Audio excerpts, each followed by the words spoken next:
begin, is there anything that you as the judges would like or not like to see in this round, or any experience you'd like to share? Sure. Just be clear, and I like evidence, back up your points. I like clarity as well, and I do appreciate when you actually give me some analysis why you are using the evidence, so I don't have to guess why did you bring up this piece of evidence. So tie it to your arguments, please. Thank you. Just treat me as a community judge. All right. Are we all ready? All right, then let's begin. Producing more oil and natural gas here at home is a 3-for-1 deal. It means more American jobs, more energy to fuel our economy, and more revenue to ease the pressure on government budgets. My partner and I agree with the American Petroleum Institute on this issue. Currently, we are preventing our nation from reaching a vital source of growth all across the economic board. It is therefore imperative to stand resolved that the United States federal government should substantially reform its marine natural resource policies. Now, in order to better clarify the round, we present the following definitions. The first being of marine natural resources from Marine Science in 2009, quote, "Marine natural resources include both biological and physical sources. Oil and gas are resources that can be considered physical as well as biological." Our second definition is of the Outer Continental Shelf, or the OCS. This is from the Bureau of Ocean Energy Management, its government website. Quote, "The Outer Continental Shelf consists of the submerged lands, subsoil, and seabed in a specified zone up to 200 nautical miles or more from the U.S. coastline. The shelf is submerged under relatively shallow waters. The waters of the continental shelf are rarely more than 500 feet deep, compared to the open ocean, which can be miles deep," end quote. Now that we better understand that term, let's establish the method, or the criterion, by which you can weigh all the arguments presented in this debate round. A criterion is the highest standard that both teams should strive to uphold. The criterion best suited for this purpose is economic growth. Therefore, if we prove that our plan can grow the U.S. economy, then you should vote for the affirmative team. With the criterion in mind, we'll examine the failure of the status quo in the background point, which you can write down as OCS restrictions. In 2011, the Obama administration banned drilling in the Outer Continental Shelf. GOP.gov sums the situation up nicely, reporting in June of last year that, quote, "The president has implemented a virtual moratorium on oil and natural gas exploration and production in the Outer Continental Shelf, or the OCS. The Department of Interior's current 5-year leasing program keeps 85% of offshore areas blocked off from potential energy production. Since 85% of land is not available for any drilling activities, we're not able to reap any of the benefits that would appear from allowing companies to access these regions. As a result, we present the following plan, with the mandate to open OCS areas. The United States government will open up all Outer Continental Shelf federal land by immediately creating lease sales and reissuing canceled lease sales in all OCS regions. The U.S. government will also allow the OCS regions to be open for exploration and for drilling. The military will retain priority use of these waters in the cases of conflict, and areas protected under current law will remain as such. Our agency is Congress and the President. Our enforcement is the Department of Interior, the Mineral Management Service, and the U.S. federal government.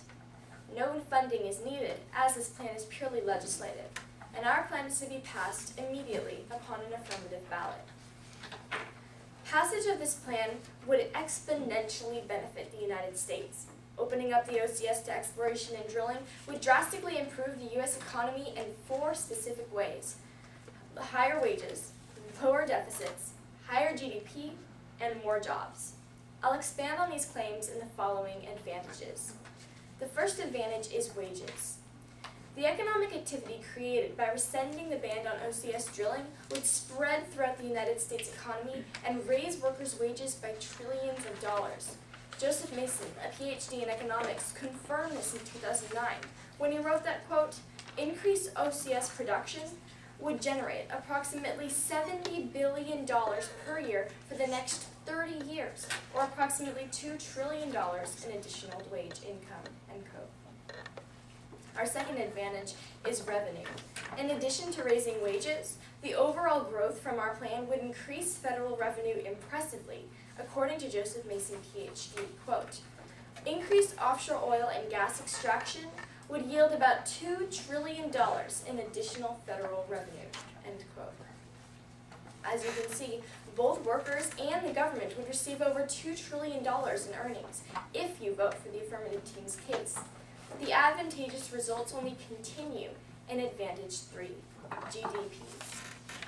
As this is the measurement of an economy, our plan's results are most specifically articulated by the gross domestic product.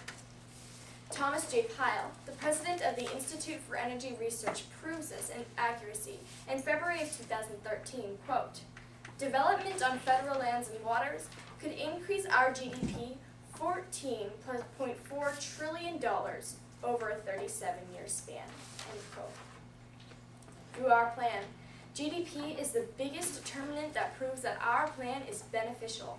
It is a symbol of more spending, more income, more wealth, and more investment. Combine all of these factors and we can see one more very large economic growth symbol, seen in Advantage 4, jobs. Every economically beneficial plan should improve U.S. employment, and our plan does just that. Specifically, the passage of our plan would create over 1 million new jobs. Joseph Mason, a PhD in economics, wrote in 2009 that, quote, the total increase in U.S. employment that results from increased OCS production is approximately 1 million jobs, end quote.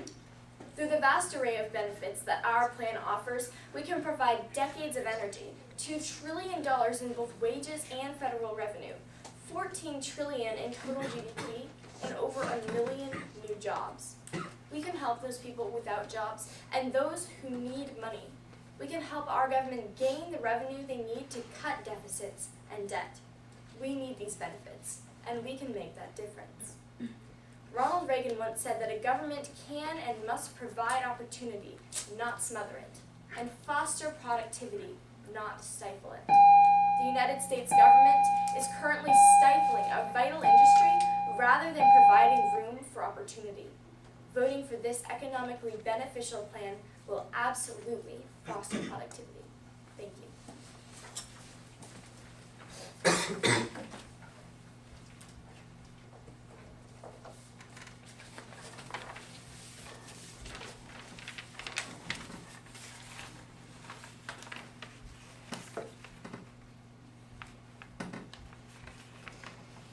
Is everyone ready? Hi Nina, how are you doing today? I'm well, how are you? I'm doing just great. Can I start off with a copy of your speech? Of course. Alright, thanks. Now how large is the ocean, the outer continental shelf? It is from 3 miles to 200 miles or more from the sea. Okay, and then which ocean is the OCS? The Pacific or the Atlantic? It's in both.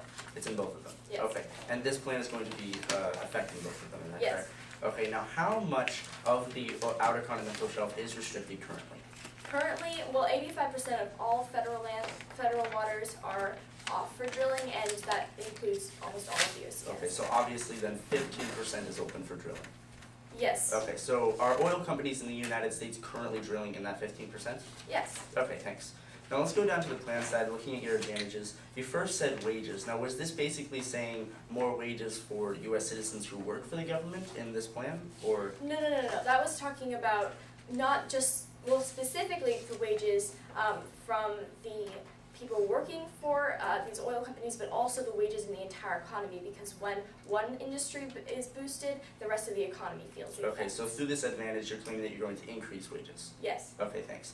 Now going down to advantage 2, you said that of federal revenue, and how much exactly? I think I caught $2 trillion in earnings, was that Yes. correct? Okay, and that is directly gained from oil, is that correct? Yes. Okay, from the OCS. Yes. Alright, thanks.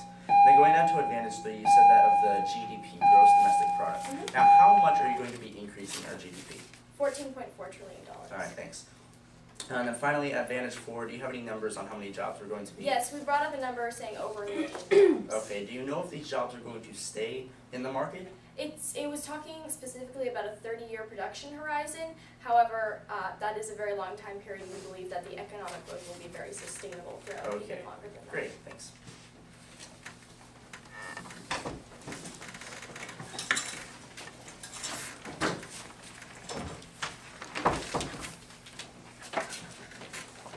Starting negative content. Thank you.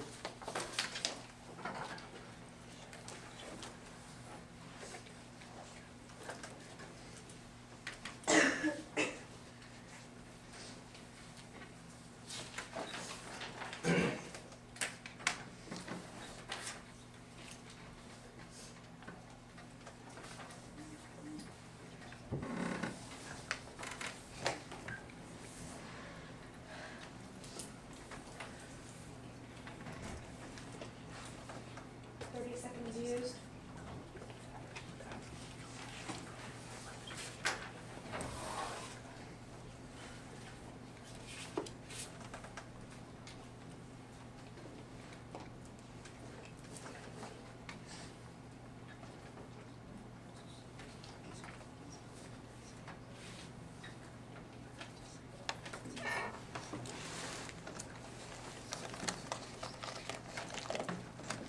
One minute used. Thank you.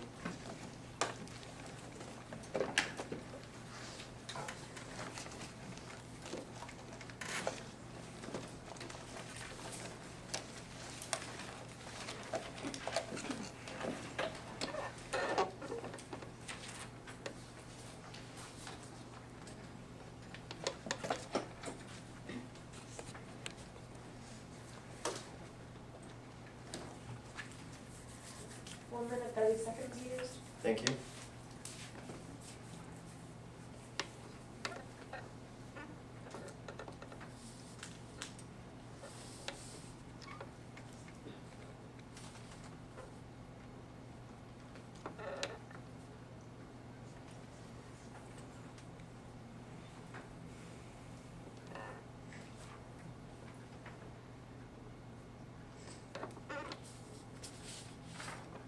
Two minutes used. Thank you.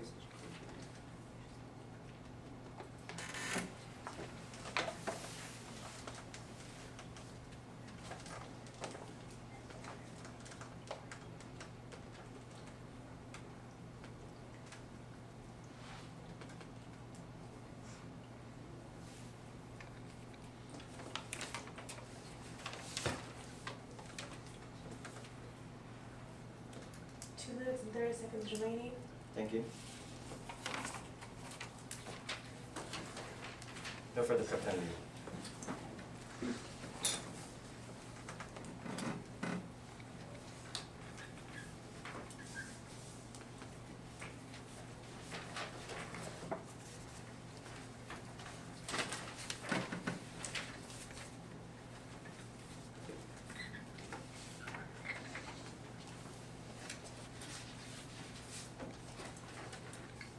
Is everybody ready? All my judges and my timer and the affirmative? All right, let's begin.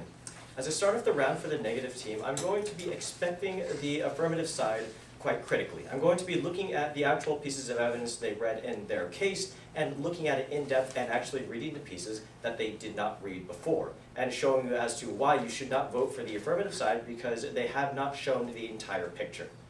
Now with that said, I want to go right down into my responses. I'm simply going to be going down the flow and answering them in the order that they were brought up. Starting off with their criteria. Now they brought up the criterion of economic growth. I have two responses to this. The first is of average American impact. Once again, average American impact.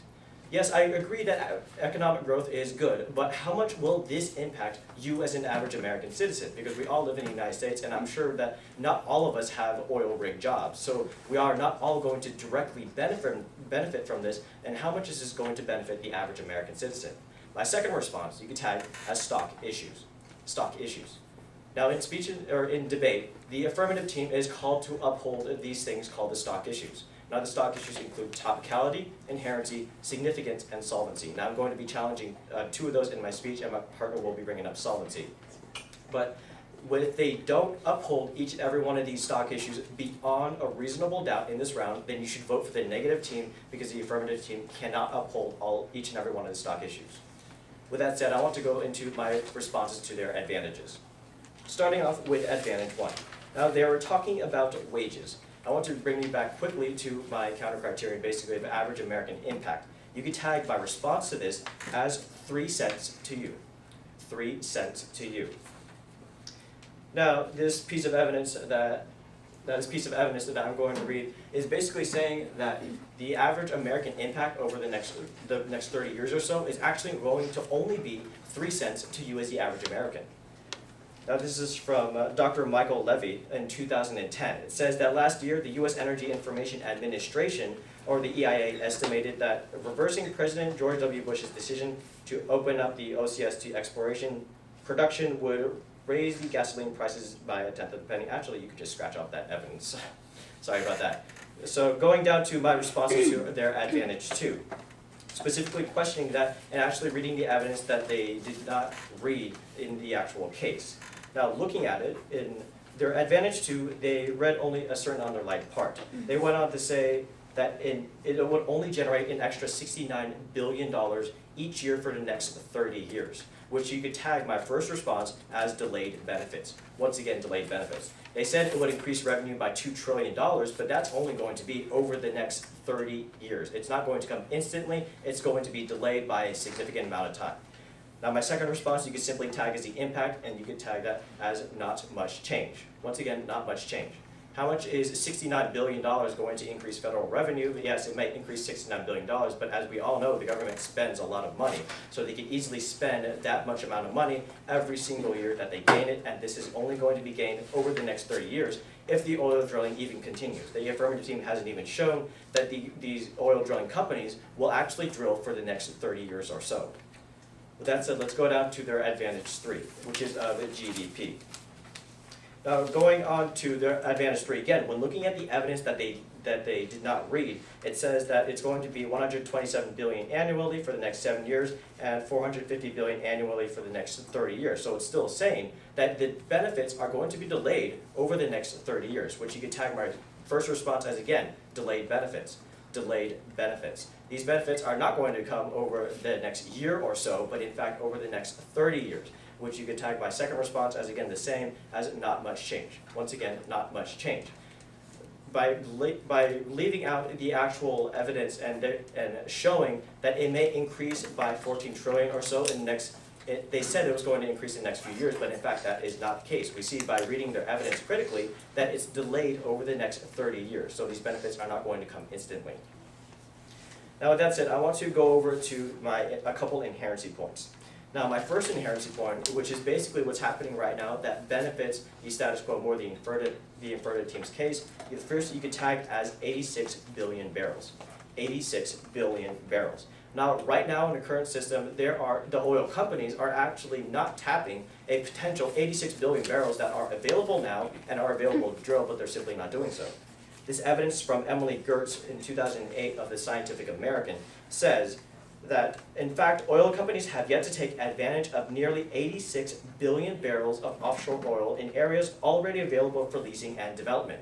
So we see that, in fact, there are already barrels in existence that these oil companies can tap, but they aren't doing that for any reason whatsoever. They simply don't want to, or they haven't had the amount of funds needed to tap these actual reserves. So we see that there is a significant amount of oil available for current drilling, but they are not doing that. The affirmative team has yet to bring up a couple of numbers on how many companies actually want to drill and how much that will simply benefit you as the average American, which leads me to a significance point, basically talking about the amount of numbers that weren't brought up in the affirmative team's case.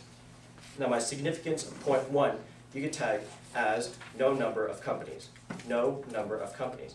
How many companies are going to want to drill, and how many of these companies are going to be committed to drilling for the next 30 years in order to bring about that 14 trillion or the $2 trillion that the affirmative team claimed would come about?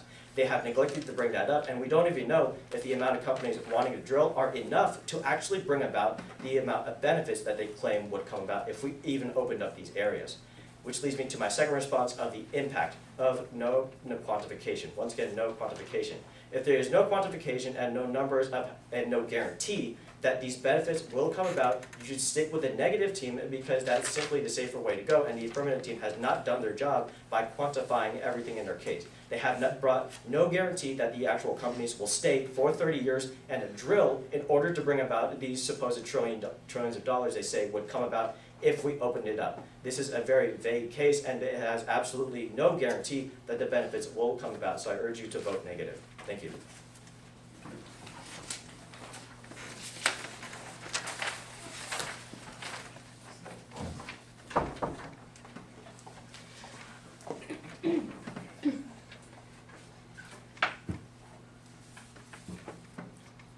Are we all ready? First off, how are you doing? I'm doing great. Congratulations on making it to Oh, Ireland. thank you. You too. Thanks. Now, would you agree that the economy affects every American?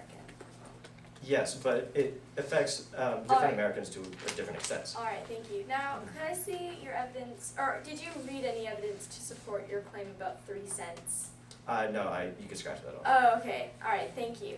Now, you would agree that 69 times 30, or the numbers 69 billion times 30 equals around $2 trillion. Yeah, I mean, I'm not Alright. arguing with the math, but the Okay. fact is you haven't brought up any guarantee that we will actually get the Okay. 69 billion So, a year. are you arguing that sustainable growth is bad? No, I'm saying that you haven't brought up a guarantee that there will be enough companies to drill for Okay, and will I'm produce this X talking. amount of I'm money. talking about your advantage responses. So, are you Sure. saying? So, assuming that our numbers are true, are you saying that getting a certain amount of money every year for 30 years is worse than getting all of that money in 1 year? No, what I was saying is basically that you haven't brought up any guarantee that we will actually get this X amount of money, because you need oil companies Okay. to go out and drill, So but we don't your know how much argument they're was going to. simply our oil company is going to be drilling. That was under my significance point, yes. Okay, but under your advantage responses, you basically said we weren't going to have much change, meaning. Yeah, because it's only 69 billion over 30 years. Okay, so you're saying that sustainable growth is lesser to $2 trillion in 1 year or 2 years? It depends on the amount of growth, because I know the Alright. America makes a lot of money, so. Okay, but do you believe in sustainable growth? Do you think that can be a good thing? Sure, it's guaranteed, yes. All right, thank you. Now, could I see your evidence about inherency, about the 86 million barrels? Yeah, sure, here we go. I read the last sentence. All right, are you arguing that our 2012 moratorium was put in place in 2008? Oh, I see what you're saying. No, I'm basically saying that there was a previous amount of barrels that were actually available for companies to drill, but they simply did not do so for whatever reason. All right, so that evidence, you're claiming that the evidence said that these companies just weren't going to drill in these No, 86 billion barrels? It shows empirically that the companies simply have not chosen to drill for whatever reason. Okay, and so they that haven't were- yet drilled in these 86 billion barrels. Yes, All right, but you would agree that the moratorium was put on 85% of the land very quickly after that. yes, but even if you remove Alright. it, there's no guarantee that the companies will drill again. All right, thank you very much. No further questions.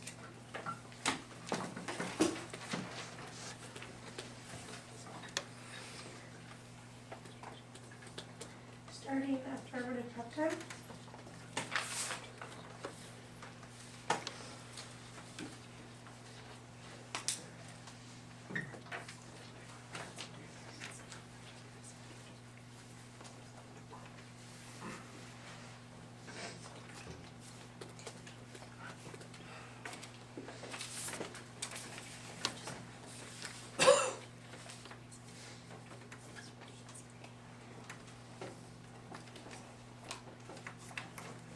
Seconds used.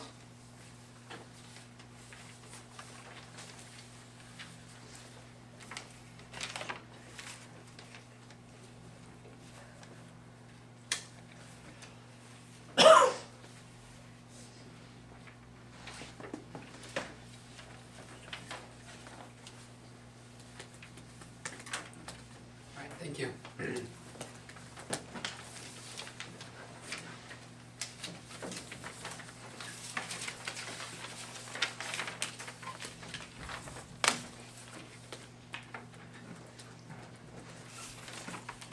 It makes no sense to consciously choose to forego such a substantial source of economic growth.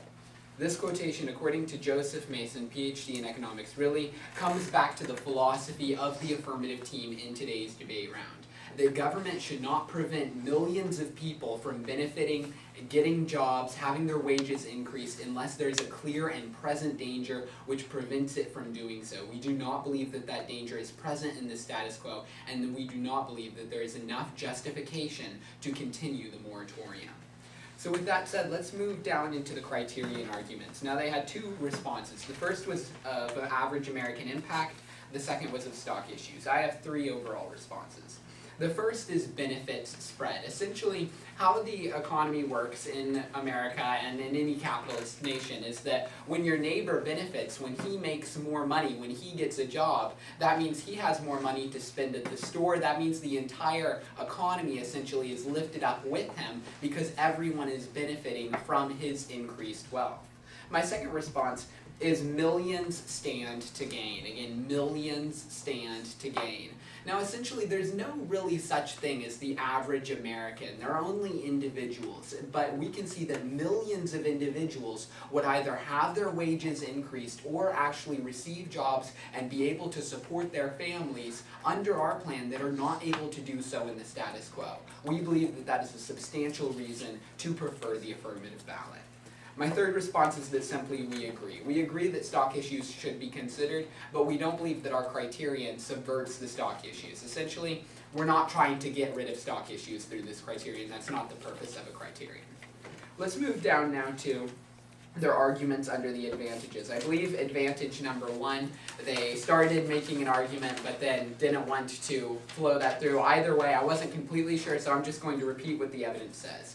$2 trillion in wages. The study clearly says that the wages will be increased. The evidence that they started to read was about gas prices. Those are two different things. We're not arguing that gas prices will necessarily fall. Gas prices are very hard to predict. What's very easy to predict, however, is that the value of the oil, when it's extracted, will create $2 trillion in worker wages. Once again, we believe that's a substantial benefit. Let's move down now to advantage number two. Now they made the observation that advantage number two is over a 30-year time period, and we completely agree with that. We don't think that that's a bad thing. So my first response you can tag as total impact. Yes, this is over a 30-year period, but overall, those 30 years add up to $2 trillion. So by the end of your life, you owe $2 trillion less to the federal government to help pay off this debt. Obviously, we're not going to completely erase the debt, but we are ensuring that people are less indebted. Let's move down now to the third advantage. Now, once again, we completely agree this is over a 37-year time period, the $14.4 trillion that we're discussing here.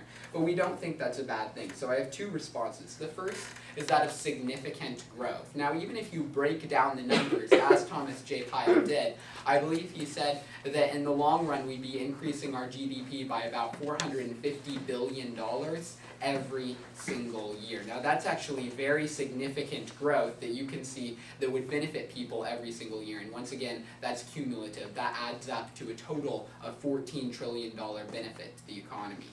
My second response is that of stability. Now I think that the one thing that we can actually draw from this is that as opposed to simply giving a $2 trillion shot to the economy in 1 year and then hoping that everything turns out right, our plan actually increases it every single year so that there's some stability associated with the economy rather than a rapid increase and then all of that money simply disappearing again. We believe that if there's anything to draw from the fact that these 30 years exist, that means that people are going to be benefiting in the long run, not just in the short run.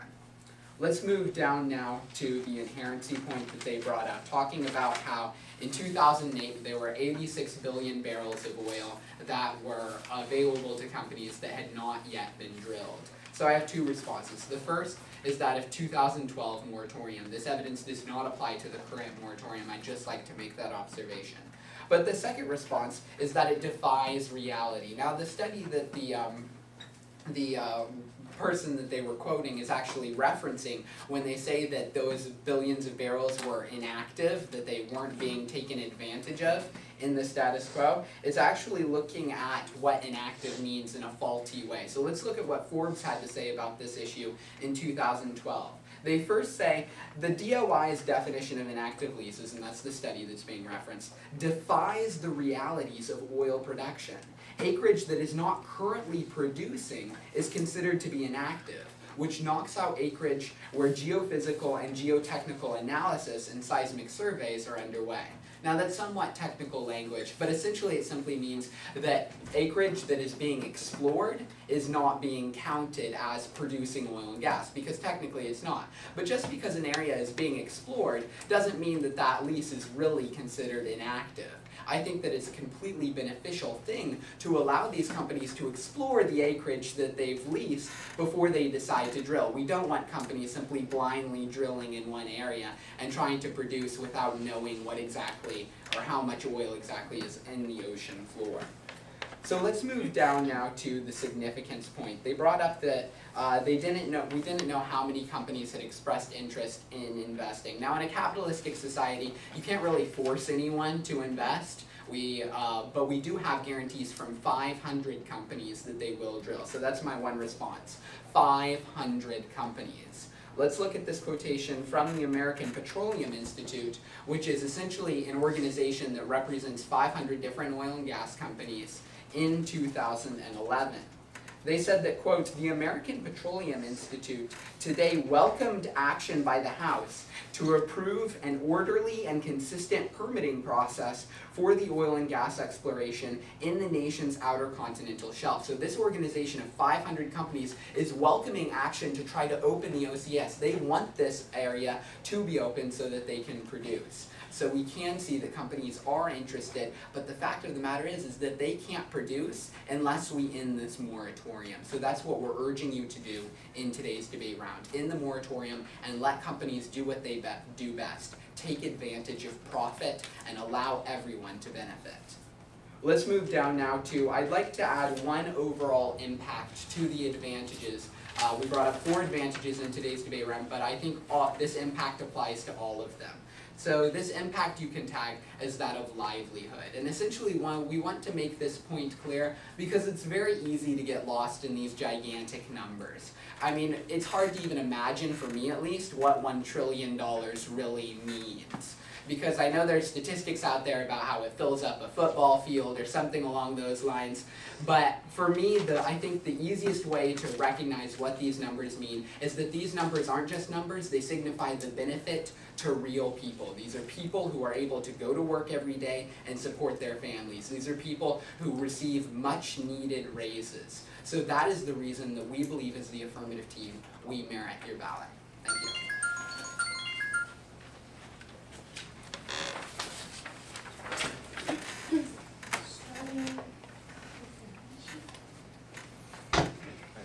Everybody's ready? Yes.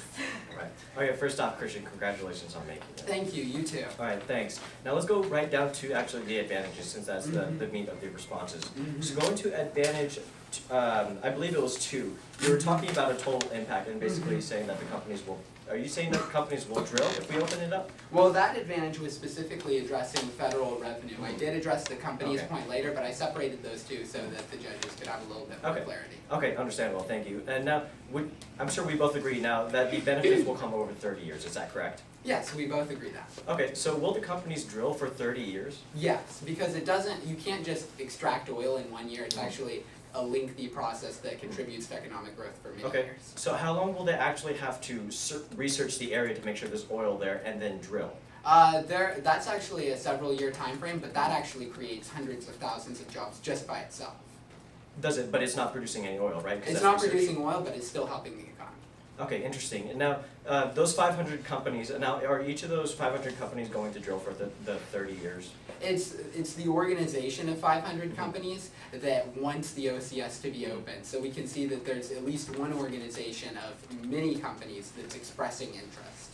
And obviously you can't get a commitment from a company until you end the moratorium. Okay, now just to be clear, just for clarity for everybody, you're opening up the entire OCS instantly upon a ballot, is that right? We're going to be not necessarily giving all the leases away at once, but we're going to start the selling process, so any company who's interested in any land can buy. So in a sense, yes. Okay, so how many companies are going to buy it, since you said you're going to be leasing it off first, not Like Wherever if it's profitable, that's how the market works. If a lease is profitable, that's what's sold, and that's what the Okay. study was talking about, Okay, the so we have- profitable leases. So we have to wait on until the leases are sold, then the research, and then the actual drilling starts in order to see these benefits come about, is that right? Yes, that's exactly what Joseph Mason Okay. and Thomas J. Powell were talking about. Okay, now actually, can I see that piece of evidence from Joseph Mason, I believe? The opener? Yeah. Alright. Actually, there was one I believe you read in response to a solvency point.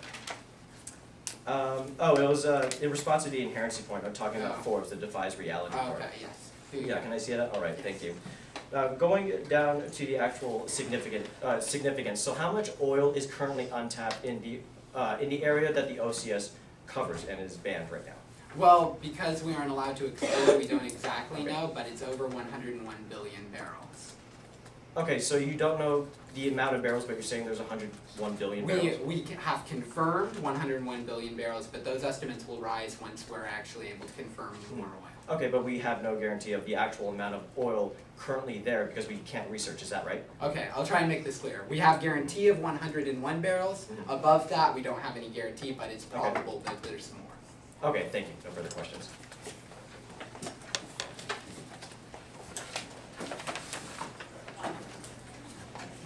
Starting negative prep time.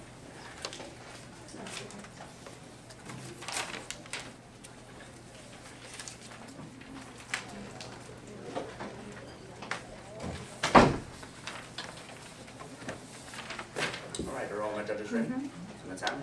And the affirmative? Alright, let's begin.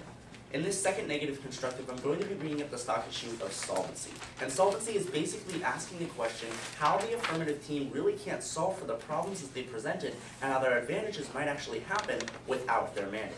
So let's start off, I'm going to have 4 overall solvency points in response to some of the advantages. So let's start off with my first solvency. You can tag this as solvency point 1.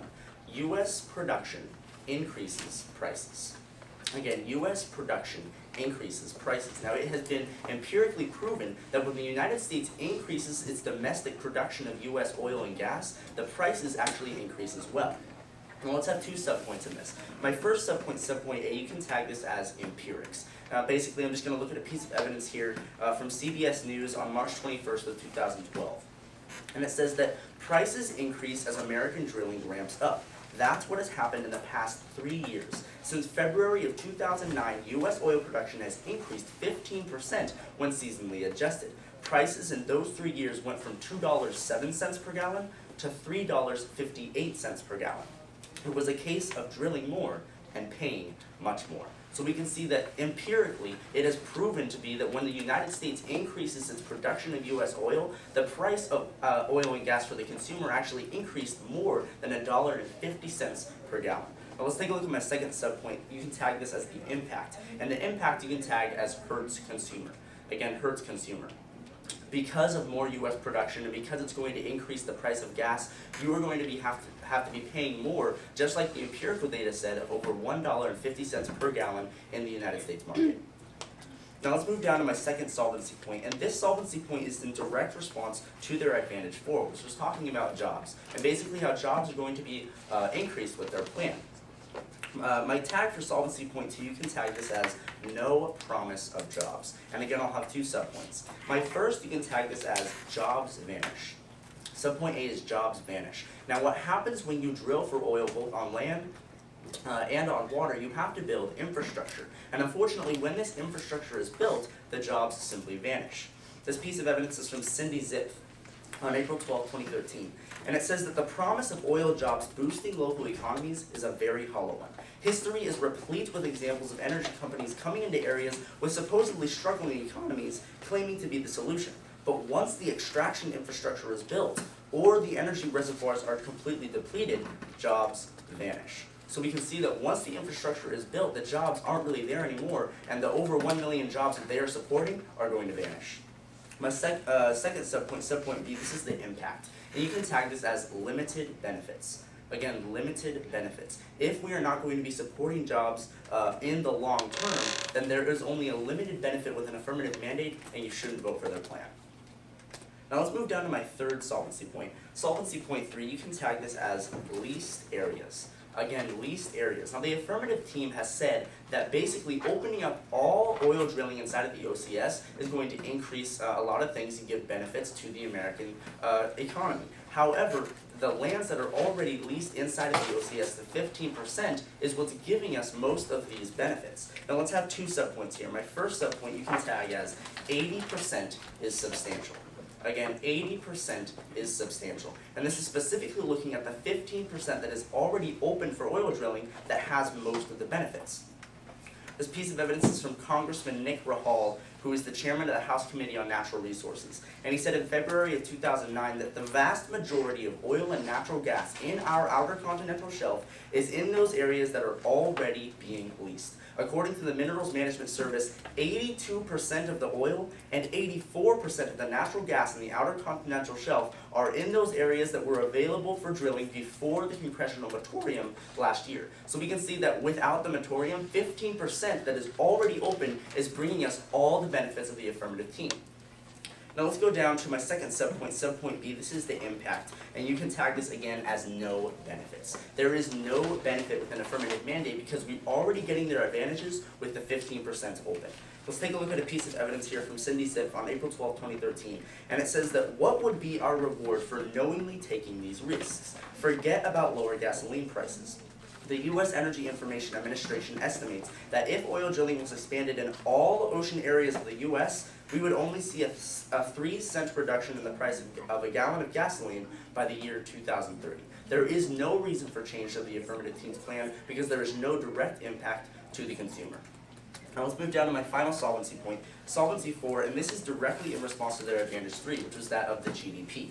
I'll have my solvency point 4, you can tag this as includes all areas. Again, solvency point 4 you can tag as includes all areas. Now under this I'm going to have two subpoints. Subpoint A you can tag this as lands and water. Again, lands and water. Now looking at the evidence that the affirmative team read in their case under the advantage 3, they said that the development on federal lands and waters would increase our GDP. So what the evidence was talking about was specifically the OCS and all the drilling that we do on land as well, so it wasn't really specific. My second subpoint B, you can tag as not specific to the OCS. Unfortunately, the 85% that isn't open, we haven't seen the direct benefits. So I would challenge the affirmative team to only bring up benefits or advantages of what we will get from the 85% that is not open. So through these 4 solvency points, we can see that the advantages already are happening in the status quo, and that solvency is a big issue with the affirmative team, and they cannot uphold it as a stock issue. And for this reason alone, I would urge you to vote for the negative team. Thank you.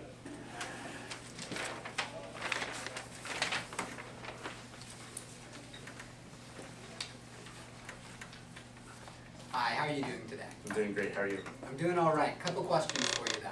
First, did the affirmative team ever claim that we were going to lower gas prices? It wasn't the claim that you claimed, but it was an impact that would directly affect the consumer.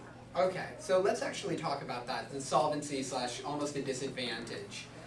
Now, where prices are high, or actually, let me rephrase that question, that's a backwards way of saying things. When a resource is scarce, does it become more expensive or less expensive? When a resource is scarce, it usually becomes more expensive. Okay, and when a resource is more available, prices usually decrease, correct? That seems to be what the case is, yeah. Okay, so logically, you would think that when we open the OCS, prices would go down, correct? Yes. All right, great. And would you agree that there's such a thing as correlation and not causation? Yeah, I guess I would agree with that, sure. All right, great. So let's move down now to solvency point 2, when you were talking about how these jobs were going to vanish. Mm-hmm. Now, is it the stance of the negative team that the study that was conducted by Joseph Mason was concerning a 30-year time period? It's basically just saying that if your advantage was to come about and the 1 million jobs were to go in, they would simply vanish once the infrastructure was built. And you would agree that that would be a 30-year time frame, correct? Was this talking about your evidence? Was your evidence talking about the 30 years? Yes, I'm specifically referencing the study that had 30 years. Basically, the evidence, it gave an empirical example of the backing oil fields in Dakotas, and it said that once the infrastructure is built, the jobs simply vanish. It was just stating that fact. Okay. All right, so let's move down now. You brought some evidence from a congressman. I believe it was Nick Rahal, who's the chairman of the Committee on Natural Resources, I believe. All right, great. First of all, could we see that evidence? Sure thing. And he was claiming that 82% of oil and gas was already open Yes. for drilling. 82% of oil and And- 84% of And natural according gas. to your partner, that amounts to 86 billion barrels of oil, correct? I'm not exactly sure if that was specific to the OCS that was already Okay. open, but Okay. possibly. And you would agree there are 101 billion barrels of oil in the OCS, correct? Yes, but Okay. 82% of that is already in leases where we can drill, so the benefit is already there. All right. Well, we'll move on now. You were talking also. Actually, last question, kind of on that same line of argumentation. If let's just suppose that Nick Rahal is right, and it's only 20%. If opening that additional 20% creates 1 million jobs, is that a good thing or a bad thing? Well, considering the solvency point that your jobs will vanish, absolutely not. So it's not a good thing to provide jobs for 30 years. Once the jobs vanish, then the advantage is completely dumped because it won't bring an advantage to the economy. Interesting. All right. Now, would you say that countries like the United States or countries like, say, Mexico or Saudi Arabia have better environmental standards for producing oil? The U.S. probably has better environmental standards. All right, great. Thank you. No further questions.